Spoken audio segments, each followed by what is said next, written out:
اهلا بيكم. فيديو النهارده هنعمل كحك العيد. لو مقررين كده ان احنا نشتري نواعم العيد كلها جاهزه من بره، بنيجي بقى لحد الكحك ده ونقرر ان احنا نعمله في البيت. العيد يعني كحك، ما بنحسش بالعيد غير واحنا بنعمل الكحك في البيت. النهارده هقول لكم ازاي تعملوا كحكايه دايبه زي بتاعه اجدادنا بتاعه زمان.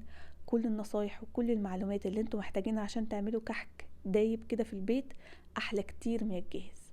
تعالوا بينا نبتدي على طول ونشوف الطريقه والمكونات. نبتدي الاول بتحضير الحشوات. الكحك ليه حشوات كتير، منها الملبن والعجمية، عجوة وممكن سادة. انا هعمل النهاردة ملبن وعجوة. ربع كيلو من الملبن حطيت عليه معلقة كبيرة من السمنة او ممكن زبدة، ومعلقة كبيرة من السمسم وشوية مكسرات كده متكسرة صغير، ودي اختيارية، ممكن تكتفوا بمعلقة السمنة بس والملبن وخلاص. الحشوة التانية عجوة، حطيت برضو عليها شوية سمنة، معلقة كده من السمنة وشوية سمسم، وأقلبهم كويس مع بعض لحد ما تبقى ما بتلزقش في ايدي خالص. وبكده هما جاهزين. هكورهم لكور صغيرة لان انا عاملة حجم الكحكاية صغير، فيكون حجم الحشوة مناسب لحجم الكحكاية، ما تبقاش الحشوة كبيرة جدا عشان ما تخرجش من الكحكاية. تقريبا كده وزنها كان 5 جرام. هعمل كل الكمية عشان لما نبدأ في عجينة الكحك ما ينفعش نرجع نحط ايدينا في الملبن تاني، عشان ما يبقاش على العجينة من بره بواقي ملبن وتتحرق في الفرن وكده. خلصت كل الكمية، يبقى كده الحشوة جاهزة، نركنها على جنب ونحضر بقى العجينة. في الطبق اللي احنا هنشتغل فيه طبق يكون واسع، هزود نص كيلو من الدقيق اللي هم 500 جرام بالاكواب المعيارية، 3 اكواب ونص، يكون منخول ومعدي على مصفى كويس جدا. زودت عليه معلقتين كبار من السمسم او معلقة ونص كبار، وهزود عليه معلقة صغيرة من بهارات الكحك او ريحة الكحك. لو بتحبوها استخدموها، ما بتحبوهاش برضو تقدروا تستغنوا عنها. اهم حاجة ما نزودش منها كتير لان هي بتغمق العجينة. معلقة صغيرة ممسوحة لنص كيلو من الدقيق هتكون كفاية قوي. زودت كمان معلقة وربع صغيرين بيكنج باودر كمحسن للعجينة، ومعايا معلقتين من السكر، هحط معلقة منها على العجينة، معلقتين كبار، معلقة على العجينة ومعلقة هنحطها في خليط الخميرة.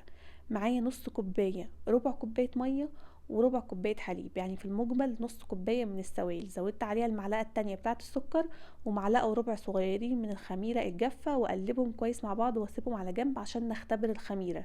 لازم نختبر الخميرة عشان ما نغامرش بكل المكونات دي. زودت رشة ملح صغيرة جدا، يعني ذرة ملح كده بين صوابعي، ونقلب بقى المكونات الجافة دي مع بعض.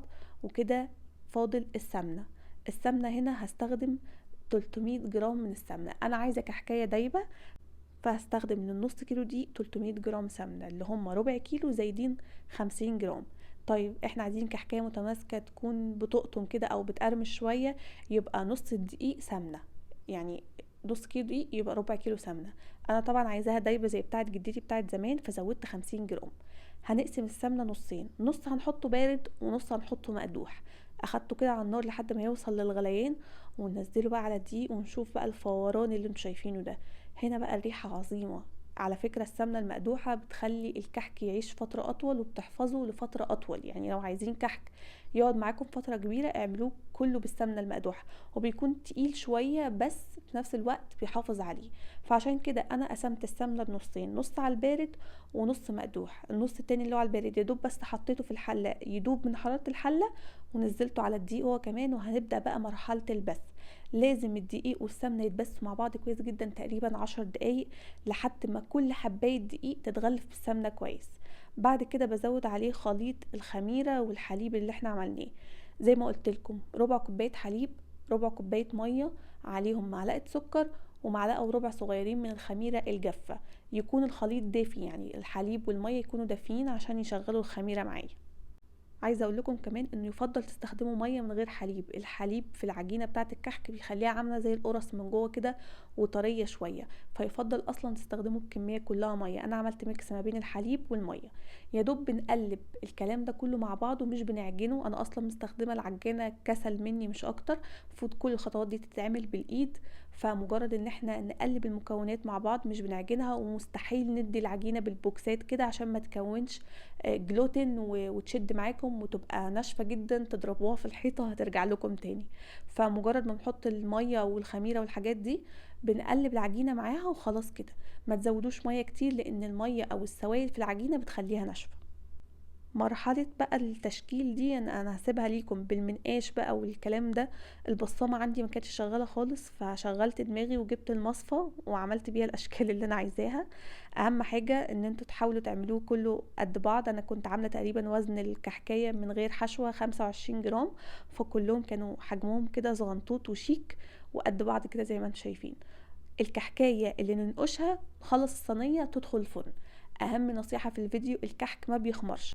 احنا يا دوب بنعجن العجينة، بنشكلها ونحشيها، نرصها في الصاج اللي يتشكل يدخل الفرن على طول. ما ينفعش تخمر، لان العجينة لو خمرت هتسيح منكم كده جوه الفرن والنقشة هتروح خالص. اكلمكم بقى شوية عن التسوية. تسوية الكحك بتكون على حرارة هادية، فرن يكون متسخن على درجة حرارة من 150 ل 160. في الرف التاني من تحت ما بياخدش اكتر من 25 ل 30 دقيقة بالكتير قوي، وبيكون استوى، مبيحتاجش كمان نولع عليه الشواية، هو بتلاقوه اخد لون من فوق كده لوحده. لما بيخرج بقى من الفرن حاولوا ما تلمسوهوش بسرعه، يعني سيبوه يبرد شويه في مكانه، وبعد كده ابداوا شيلوه من الصاج وكملوا بقى باقي الكميه. اهم حاجه زي ما قلت لكم العجينه ما بتخمرش، بيستوي على حراره هاديه. الميه بلاش تعملوا الكحك بالحليب، لان الكحك زي ما قلت لكم لو بالحليب هيكون من جوه عامل زي القرص شويه، وهيبقى فيه نسبه طراوه كده. جربوه، انا واثقه ان هو يعجبكم جدا. اتمنى اكون قدرت اوصل لكم كل النصايح والمعلومات اللي انتم محتاجينها عشان تعملوا كحك في البيت احلى كتير من المحلات. لو عندكم اي اسئله اكتبوها تحت في الكومنتس وانا هرد عليها، او ابعتوها لي في المسجات، وهستنى رايكم لما تجربوه. شايفين دايبه ازاي؟ ما بتتكسرش، هي بتدوب كده. يعني عارفين الكحك الدايب اللي هو دايب؟ هو ده. بالهنا والشفا مقدما، واشوفكم على خير قريب ان شاء الله في فيديو جديد.